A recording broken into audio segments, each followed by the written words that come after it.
Hi everyone. This video is going to talk about channels in Photoshop. Channels are one of those areas that tend to stymie people a bit. They just don't understand what they are until they have that light bulb moment and then they go, oh, that's all they are. So let's see if we can get you there a little faster than you would by going there on your own.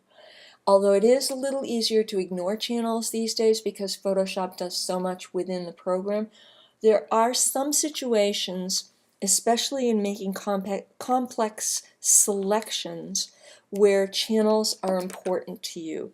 And also, the other part of that is it's very important to understand channels to save selections and to make spot color channels. Okay, so let's start here with these four shapes. We have a white heart, a red square, a green circle, and a blue diamond. And each one of these, the three colors, is the exact color of pure red in the RGB color scheme, pure green in the RGB color scheme, and the pure blue from that. So what that means is this red has no blue or green in it, and the green has no red or blue in it, etc.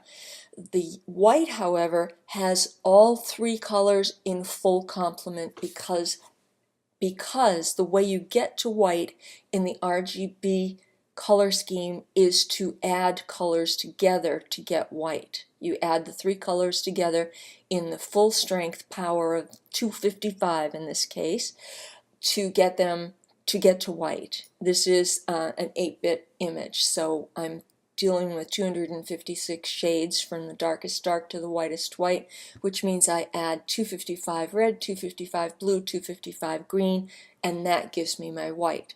If you don't believe me, let me come over here and option click. We'll go to the color picker, and there you have it right there. That is 255 red, 255 green, 255 blue.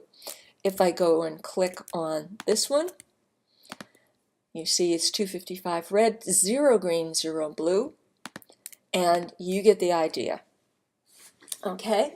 And if you want to get a pure red or a pure green or a pure blue, you just go to the color picker and put in 255 in one of those colors, and that will give you the pure RGB color. Okay, so what does this mean? If we go over to channels, let's look at what it means. This is our composite channel. It's not really a channel at all. It's essentially a shortcut method for getting back to the way your image looks when all the channels are put together. It does not function as a channel. You can't really change anything here. It just, if you click it, you get back to the way your image looks.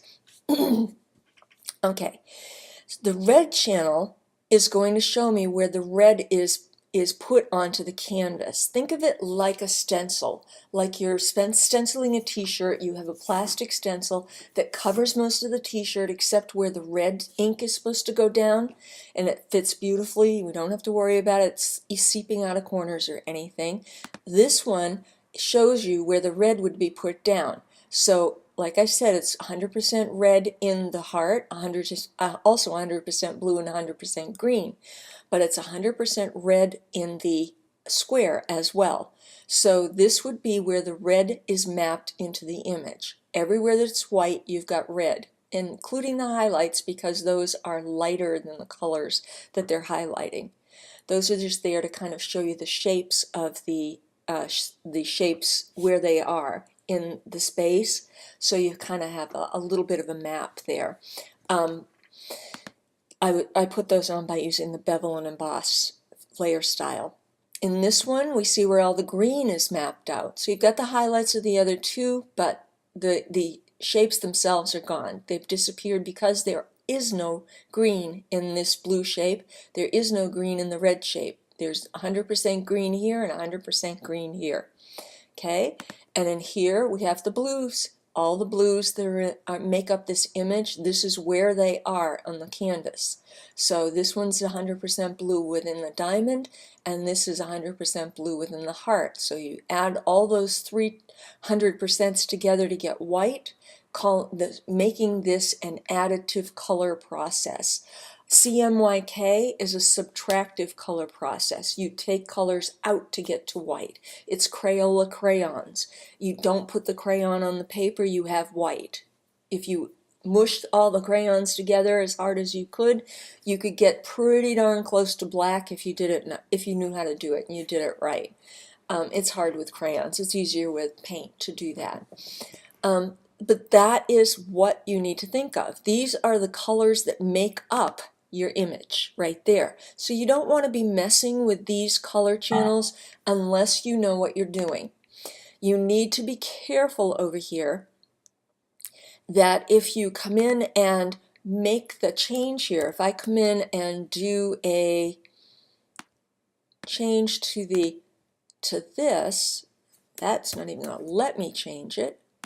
Okay, let me go to, that is the RGB. Okay, let me bring it down like this, see if I can get it to change. Okay, this is a timeout. This is a place where you cut, undo. Okay.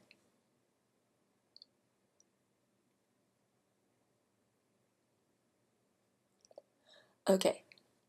If you were to change a color channel, for instance, if I came in here and used my brush tool and did something with it, brush, is it going to let me do something? It may not. Oh, wow.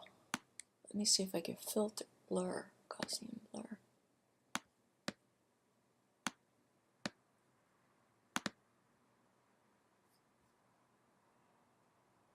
Wow. Shit.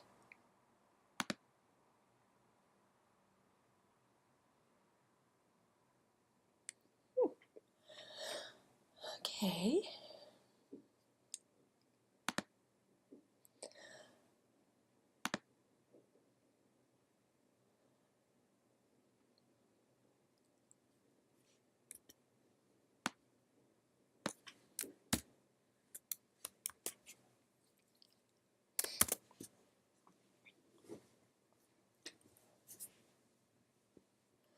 Okay. We don't have anything down here yet, but if we were to have another channel down here, if I were to take, for instance, this blue channel and copy it by dragging it over that little icon there, this is now an alpha channel. So I'm going to rename it alpha channel blue, because that's what it's made from.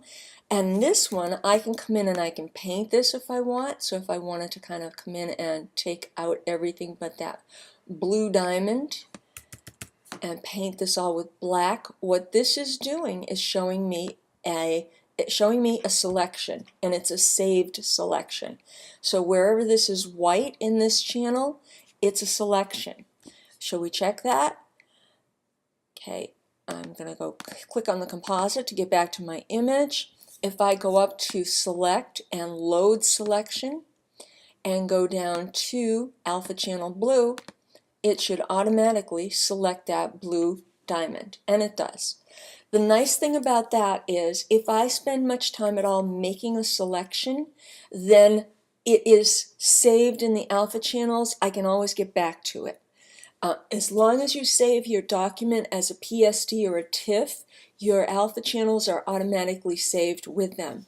All right, so that is an important thing to remember. If you spend any time at all making a selection, then you want to save it. Okay, the other part of that is, as you saw, I can go into that alpha channel and I can modify that selection. So I can come into here and put a Gaussian blur on it, for instance. Put a big fat blur on there. And I could come in here to there and put a little bit of a distort on the edge, like that. And now that is a selection. Let me do it one more time, make it even more. Cool. Okay, so that's a selection. But also, look at the way it's pictured here. A selection, a fully selected thing in channels or anything in the color channels or a mask is solid white. This isn't solid white. There are lots of shades of gray in here. So let's load this as a selection. You saw me go up to select and load selection to do it, but you can also just command or control click on the thumbnail for the channel and that loads the selection. So now if I come in here, I'm on the layer with the blue diamond and select it, and I'm going to get rid of the other one, and look what happens to that shape now with that selection. That is a really cool way to kind of modify a shape or modify the way something is selected. You saw that those dark spaces, that's where it's less selected. That means it's less opaque there. So if I were to come in here and put white down instead of black, you can see through that a little bit more. Or let's just take out both backgrounds and you can see the checkerboard through it. So it's not fully selected, it's semi-transparent, which makes it a really, really interesting way to make a selection and picture something. If I put one over the other, let me darken that up just a bit because this is fun and interesting what's happening here. You can see how you could make a texture, very cool texture, out of what was a very solid object to begin with. It wasn't even three-dimensional to begin with because of the fact that it wasn't beveled and embossed. So if I take the bevel and emboss off, you see it was quite flat. That's the original. There you go. So remember that. You can modify selections by saving them and going over to the channels and saving it as an alpha channel. You can also modify selections by using the quick mask in the same way. And we talked about that in an earlier video this week. So that is the basics of color channels. All right, and I'm going to stop here for now and pick it up again in the next part.